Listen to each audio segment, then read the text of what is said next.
Hey guys, here we've got our last section of chapter 7, okay, and this is just some applications, kind of some cool stuff here. So we're just going to start with area of a triangle, okay. If we're just given 3 points, we can find the area of a triangle fairly easily, okay. So here's your points that are your vertices, okay, and this is your formula.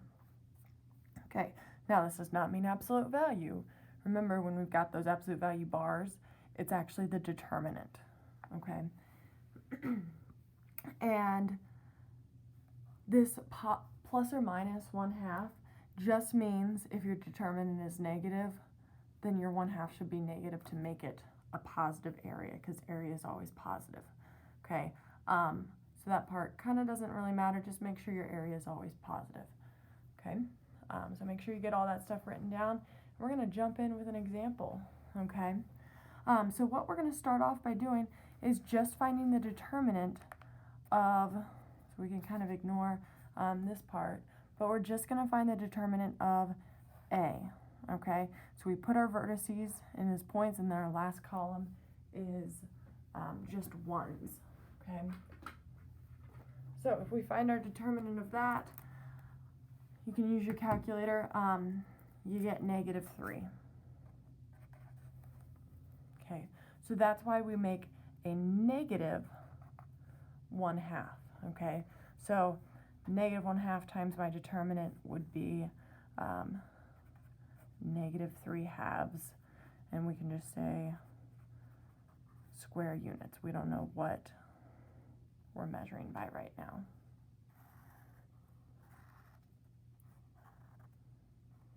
All right, okay. Again, most of this is just using your calculator, okay? All right, next part. Wow, moving along very quickly here, okay?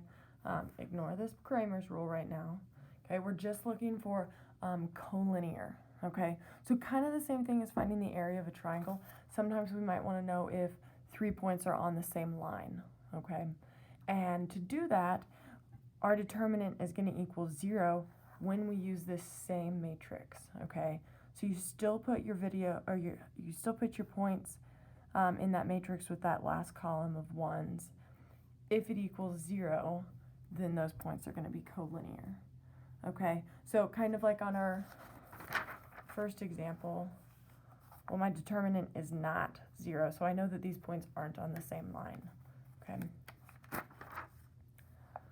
All right, so I figured we need to do an example over this. Pretty self-explanatory. Okay, the next part is where things get like a little weird, and it's kind of like a good weird, okay? So this is called Kramer's rule, and it's basically solving a system without doing reduced row echelon form, okay? And it's solving using the determinants. It's just kind of a fun application, okay?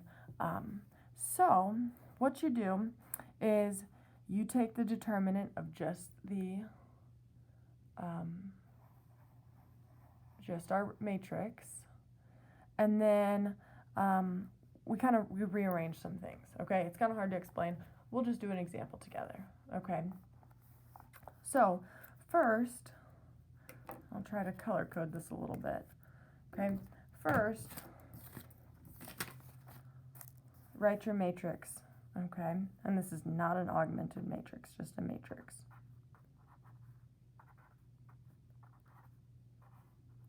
Okay, and we want to find the determinant of that. So we're going to call this A. So the determinant of A equals, okay, so let's plug that into our calculators.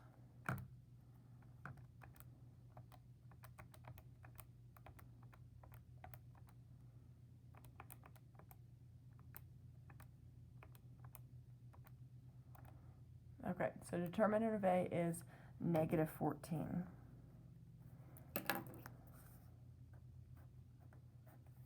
Okay, so now we're going to find our x value, we're going to take another determinant divided by -14. Okay, and so what we do is we take our answers, okay? So these are our answers right here. We're going to replace those for each column. So we're actually going to go through this twice, okay? So we're going to write this first column, and instead of saying 4 and 3, we're going to say 10 and 11. And everything else stays the same. So we're going to take the determinant of that. So I guess we can put our little determinant bars. And we're going to divide that by negative 14. Okay? So back in your calculator, we're changing this by just making our first column different. So it's going to be 10, and this is going to be 11. Everything else is the same. Okay? So then let's find our determinant, and it's negative 28. So I'm going to take negative 28 divided by negative 14, and I get 2.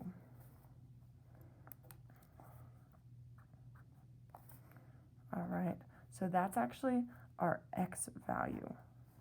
All right, so now we're going to find our y value. So we're going to do the same thing. Okay, we're going to find the determinant. This time 4 and 3 stay there, and our 10 and 11 go in for our y value. Okay, and we're going to take this divided by negative 14. All right, so kind of a lot of button pushing.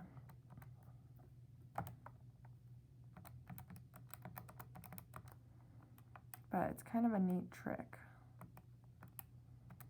And you can type this all in all at once. So if you want to say go ahead and divide by negative 14, we get our answer is negative 1. Okay, so this means that this equals negative 1, which is y. So the solution would be 2, negative 1.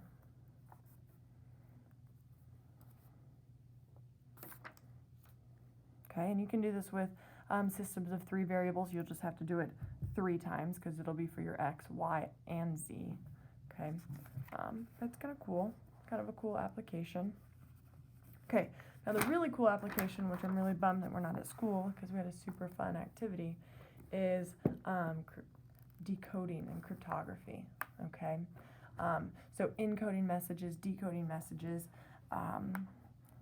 This is kind of where it comes from. Obviously, it's going to be a little more complicated in the real world, but it's still pretty cool, okay? So here's our code, okay? A is 1, B is 2, etc. And this is, we call this our key, okay? Or it's like what we're encoding, okay? So we can take any matrix and code it, okay? Now this is taken from our book, so what they were trying to encode was like meet me on Monday or something like this. So this is the beginning part of this. This is meet, well, me, okay? And so they want to encode that. So they're going to multiply it times this matrix and then get this, okay? And so then if I wrote this somewhere, no one would really know what I'm talking about unless they had this encoding matrix. Now, if you had the coded matrix and you wanted to figure out what it said, instead of multiplying by this matrix, you'd multiply by the inverse. Okay, so we're going to do a little coding. So we want to code the word Oswald. Cute, right? Okay, so Oswald is 15, 19, 23, 1, 12, and 4. Okay, and for this, we're going to do matrices of 3 at a time because we've got our code is by 3. All right, so we're going to start with 15, 19, 23, and we're going to multiply it by our encoding matrix. Okay. So you can use your calculators, figure out, we need to edit both of those. So this is a 1 by 3.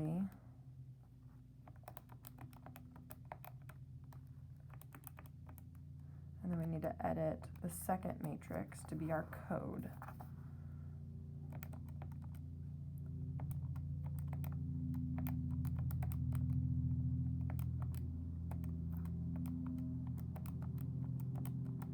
All right, so hopefully all those numbers are correct. Most of the time, if you're doing your homework and you make a mistake, it's probably because you just typed it in wrong. That's happened to me more than I'd like to admit.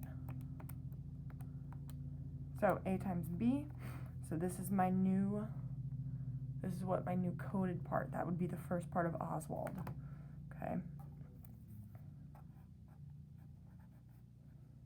Oops, I guess we don't need a comma.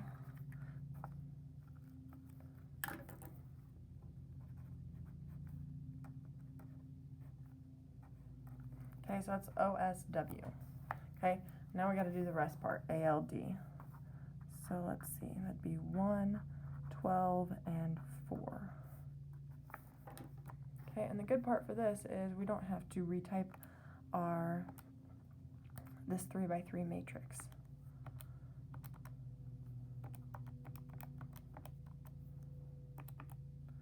We could actually just type that all back in, and we get -7, 6, and 22.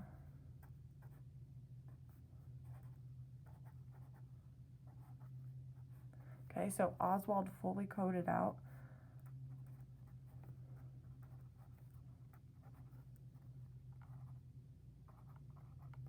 Would be this. Kind of cool, okay? So if you ever see, hello, my name is Mrs. 19, -34, etc., you'll be like, oh, Miss Oswald, that's so cool.